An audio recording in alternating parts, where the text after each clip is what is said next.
Сәлеметсіздер ме?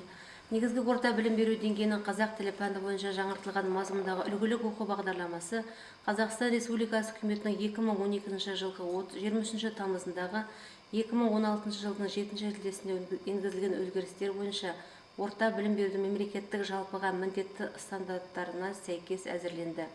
2017-2018 жылында жалпы білім беретін мектептердің 5-7 сыныптары қазақ тілі пәнін жаңа мазмұн негізінде оқитын болады. Оқу бағдарламасы бойынша қазақ тілі пәнінің оқу жүктемесі 5-ші сыныпта да, 7-ші сыныпта да 3 сағатты құрайды, яғни 2 сыныпта да жылдық жүктеме 102 сағат.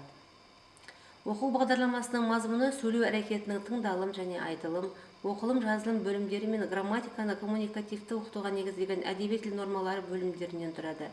Әр бөлім ішінара қарапайымнан күрделіге дамитын оқу мақсаттарына жіктелген.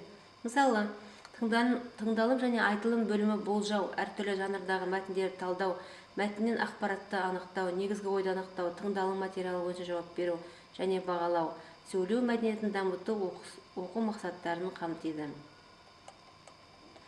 Оқу мақсаттары әр сынып деңгейіне сәйкес динамикалық даму бағыт негізінде құрастырылған.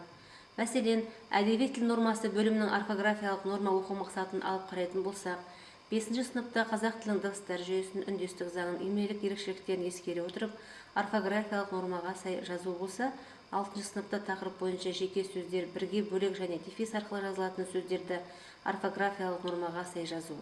7-ші сыныпта жалғаулар мен шылаулардың ерекшелігін ескере отырып, үндестік заңына сәйкес орфографиялық нормаға сай жазу.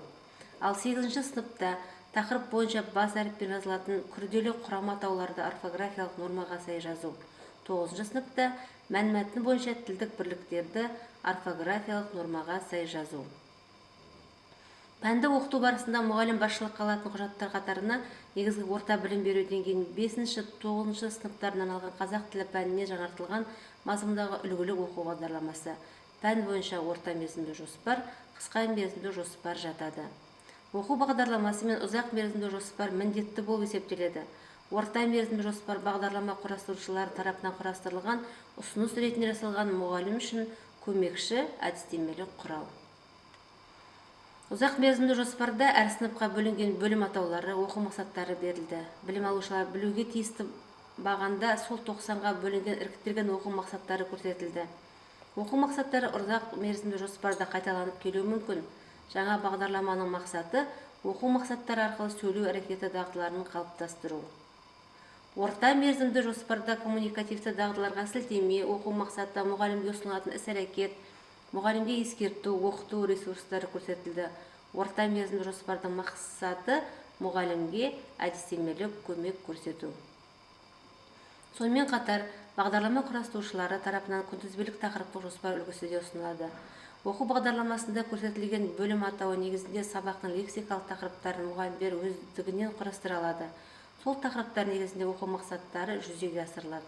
Мысалы, 5-ші сыныптың мәдениет, тіл және қарым-қатынас бөлімінің 1-ші сабағы тіл және сөйлеу тақырыбынан басталады. Бұл сабаққа тірек сөздер мен ұсынылған суреттер арқылы тақырыпты болжау, әртүрлі жанрдағы мәтінді талдау оқу мақсаттары бөлінді. Қазақ тілі пән жаңартылған мазмұн негізінде оқу арқылы оқушылар біріншіден қазақ тілінің қоғамдық әлеуметтік қызметін танып біледі. Екінші, қазақ әдеби тілінің фонетикалық, орфографиялық, орфоэпиялық, лексикалық, морфологиялық, грамматикалық, стильдік, пунктуациялық нормаларын меңгереді.